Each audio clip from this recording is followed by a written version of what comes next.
por edhe besoj që shihni edhe vetë në këtë qytetin e vjetër që gjithë këto punë të bukura që i kanë bërë në kohën e kaluar, besoj që ka qenë shumë e mirë dhe e vështirë dhe besoj që ajo sakrificë besoj në fund ka qenë lumturi dhe është bërë shumë e bukur.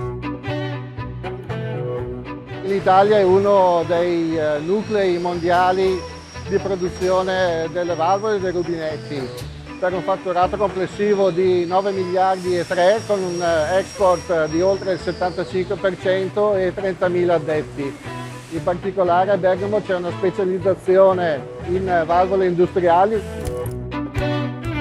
Oltre a Bergamo c'è anche Brescia dove si producono valvole per applicazioni civili, Novara dove c'è una concentrazione in particolare di rubinetteria sanitaria.